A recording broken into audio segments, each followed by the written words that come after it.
우리 다 함께 찬송가 549장 내 주여 뜻대로 함께 찬양함으로 화요일 새벽 기도회를 드리겠습니다.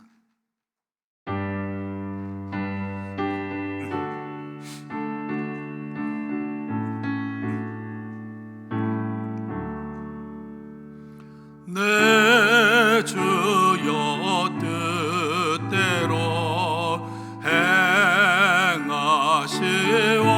행하시옵소서.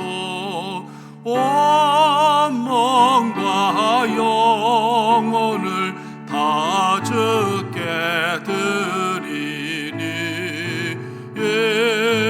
이 세상 보락한 주인도 하시고 날 주관하셔서 뜻대로 하소서. 내 주여 뜻대로 행하시옵소서. 근심 중에도 낙심케 마소서. 주님도 때로는 울기도 하셨네. 날 주관하셔서 뜻대로 하소서. 내 주여 뜻대로 행하시옵소서. 내 모든 일들을 다 주께 맡기고 저 천성 향하여 고요히 가리니 살든지 죽든지 뜻대로 하소서.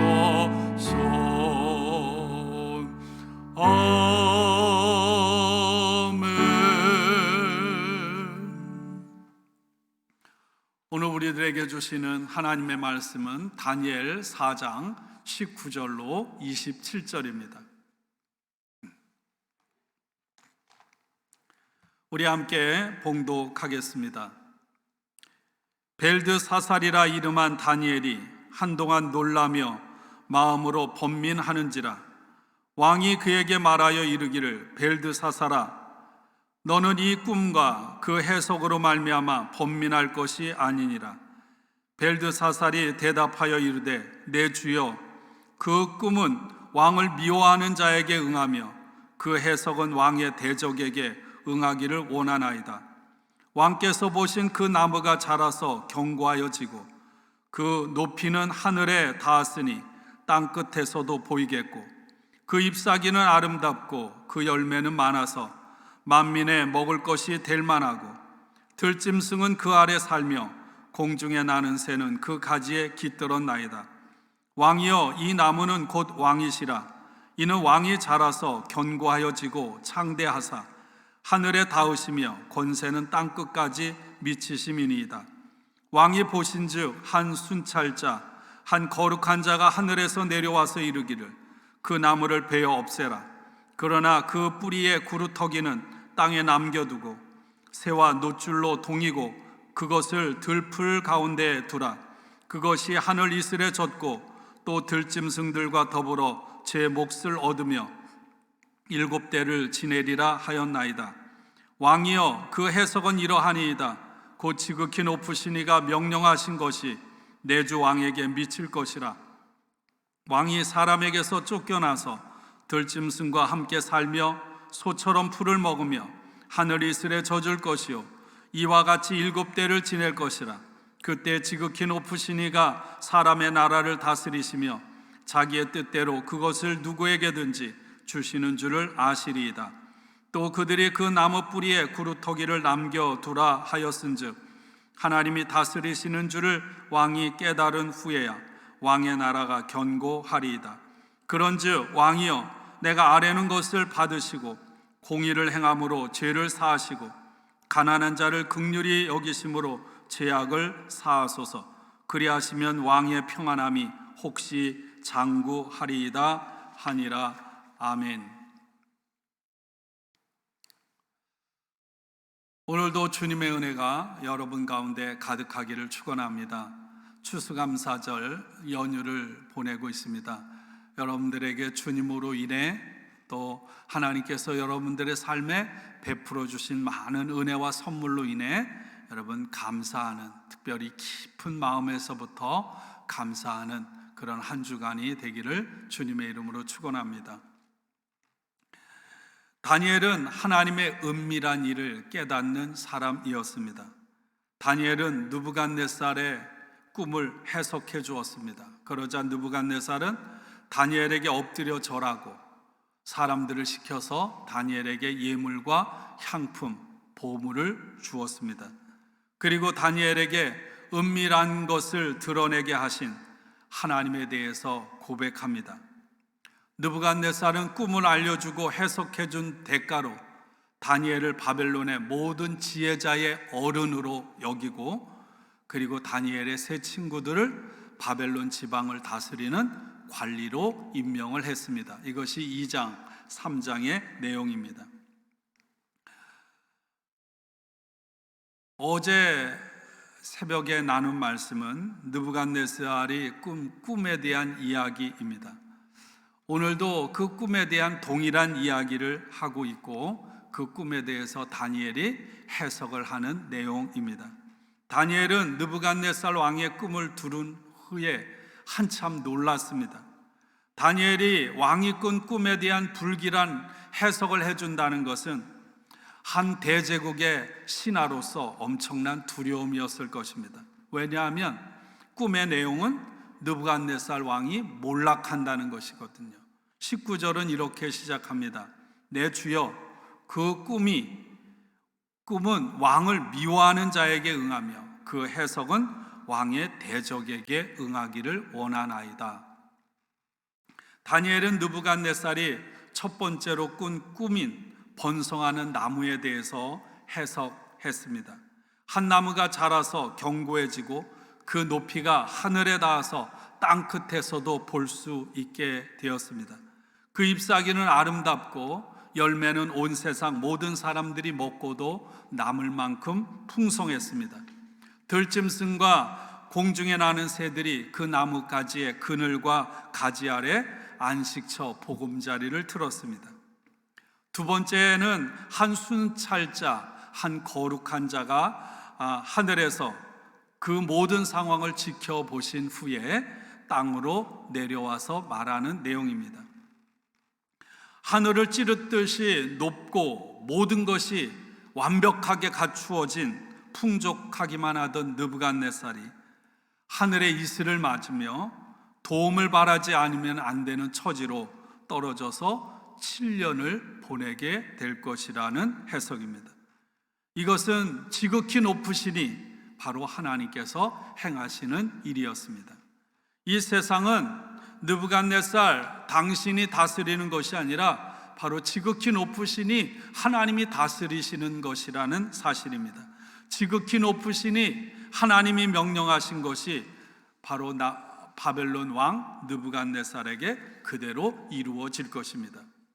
느부갓네살이 왕의 통치권을 잃어버리고 사람들에게 쫓겨나서 7년 동안을 들짐승과 함께 살며 소처럼 풀을 뜯고 이슬을 맞으며 지내게 된다는 것이죠.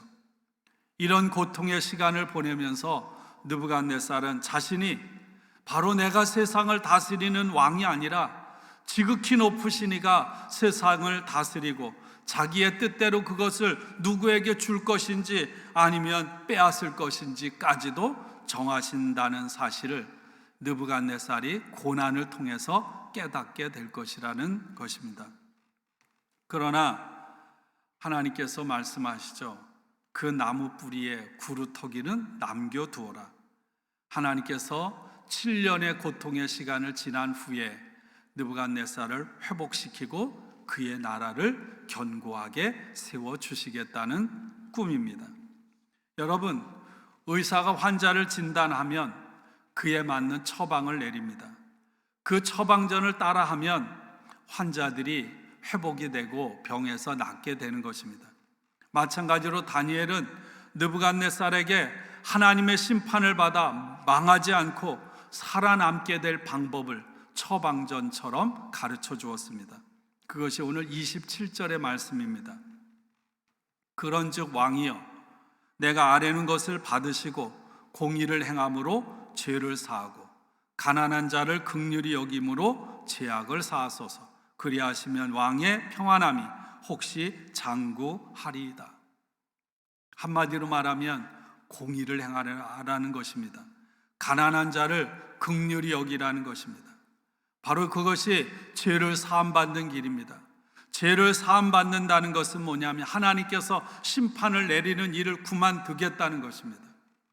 혹시나 느부갓네살 왕이 공의를 행하며 가난한 자를 긍휼히 여기고 정의를 행하면 지금 누리는 그 번영의 시간, 왕의 평안함이 더 길어지도록 하나님께서 하시겠다는 것입니다. 여러분, 우리도 마찬가지죠. 인생을 살아가면서 어려울 때일수록 여러분 기본을 지키고 원칙을 지키는 것이 참으로 중요합니다. 복잡하다고 생각할 때 여러분 바른 길을 걷는 것이 중요합니다. 하나님의 백성으로서 사는 길에는 여러분 빨리 가는 지름길보다 올바로 가는 바른 길이 중요합니다. 빠른 길보다 옳은 길, 넓은 길보다 좁은 길, 그것을 걷는 것이 하나님의 사람, 그리스도인의 삶의 모습입니다. 다니엘이 오늘 말씀을 통해 우리에게 가르쳐주는 신앙의 원칙입니다. 첫째는 하나님만이 이 세상과 우리를 다스리고 계신다는 사실을 확신하고 선포하는 것입니다. 그리고 둘째는 그렇기 때문에 공의를 행하고 가난한 자를 긍휼히 여김으로 날마다 죄를 사하는 삶을 살아가는 것입니다. 하나님께서 세상을 다스리고 계심을 확인하고 세상 중에 정의와 공의를 행하며 살아가라. 여러분, 이것이 하나님의 소원이요 하나님의 뜻입니다. 위로는 하나님을 사랑하고 아래로는 가난하고 특별히 연약한 사람들을 사랑하며 살아가는 하나님의 사람이 되는 것, 주님이 오시는 그날까지, 아니 우리들이 주님 앞에 서는 그날까지 하나님의 하나님 되심을 인정하고 공의와 정의를 행하며 날마다 거룩의 삶, 성화의 삶을 살아가야 할 것입니다. 여러분, 다니엘은 요한계시록처럼 묵시문학이라고 합니다. 다시 말하면 바벨론의 느부갓네살, 그 다음 이어지는 벨사살 왕, 그리고 메대 사람 다리오 왕에 대한 그런 어떤 역사적인 정보와 소개를 하는 것이 묵시문학의 목적은 아닙니다. 신앙을 지키고 하나님 말씀을 지키기 위해서 끝까지 자신의 목숨을 내놓을 수밖에 없었던 다니엘을 비롯한 이 세 친구와 같은 신앙의 모습을 우리는 본받아야 한다는 것입니다. 언제 이 세상에 종말이 올 것인가, 어떤 모습으로 이 세상에 종말이 올 것인가, 거기에 관심을 두는 것이 아니라 오늘 내가 서 있는 살아가는 삶의 자리에서 하나님의 말씀에 충실하고 하나님의 말씀을 지키는 일에 오늘 사드락 메삭 아벳느고처럼 다니엘처럼 자신의 목숨까지 기꺼이 내어놓는 것이 중요하다는 것입니다.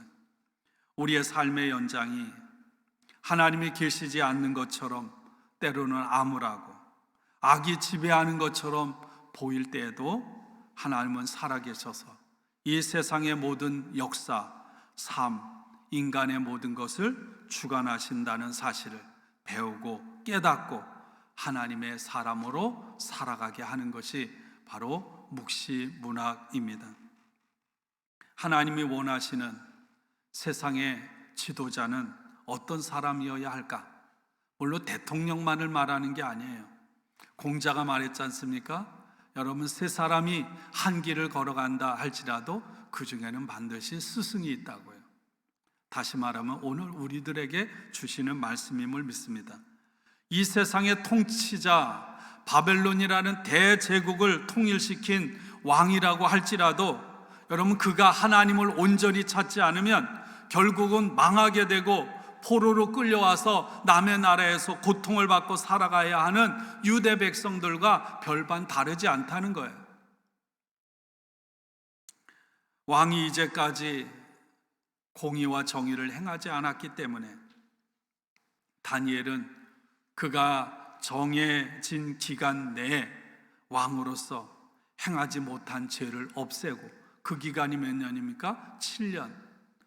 그리고 올바른 왕으로 서서 정의와 공의를 행함으로 하나님의 심판을 피하는 길, 이것이 느부갓네살의 살 길이고 또 오늘 우리들 모두가 살 길임을 믿습니다. 하나님께서 창조주 하나님으로 이 세상의 모든 사람을 오늘도 동일하게 사랑하심을 믿습니다.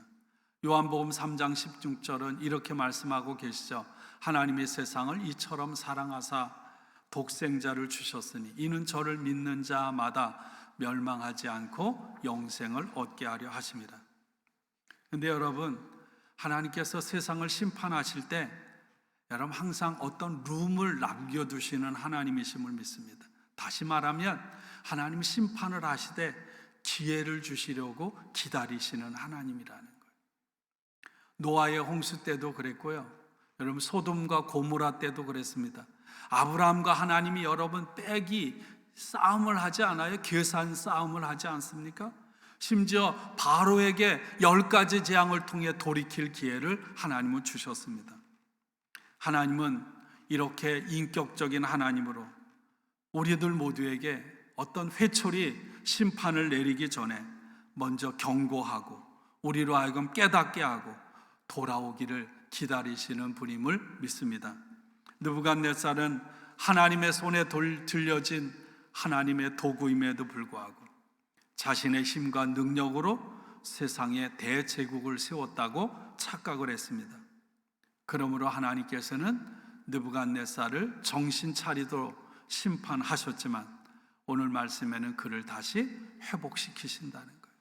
그러나 또다시 이어지는 내일부터 말씀에는 또 그가 깨닫지 못함으로 결국 하나님의 심판을 받아 멸망당하게 된다고 말씀하고 있습니다. 중요한 것은 언제나 여러분 하나님이 주시는 기회를 놓치지 않고 잘 분별하고 붙잡는 것임을 믿습니다. 기회는 영원하지 않습니다. 그러므로 항상 깨어 있어서 하나님의 뜻을 분별할 줄 아는 그런 민감함을 날마다 하나님 앞에 구해야 하는 것이죠. 이 세상과 우리 인생의 역사의 주인은 오직 한 분, 여호와 하나님이십니다. 이 세상의 그 무엇도 하나님의 자리를 대신할 수 없고 하나님은 그런 자들을 그냥 두지 않으시는 분임을 믿습니다. 오늘도 우리 인생의 주인이신 하나님 앞에 무릎 꿇고 하나님만이 내 인생의 주인이요 나를 주관하시며 존귀와 영광을 받으실 분임을 고백하고 코람데오 하나님 얼굴 앞에서 하나님 현존 앞에서 살아가는 우리 만나의 모든 성도들이 되시기를 주님의 이름으로 간절히 축복하고 축원합니다. 우리 함께 기도하겠습니다.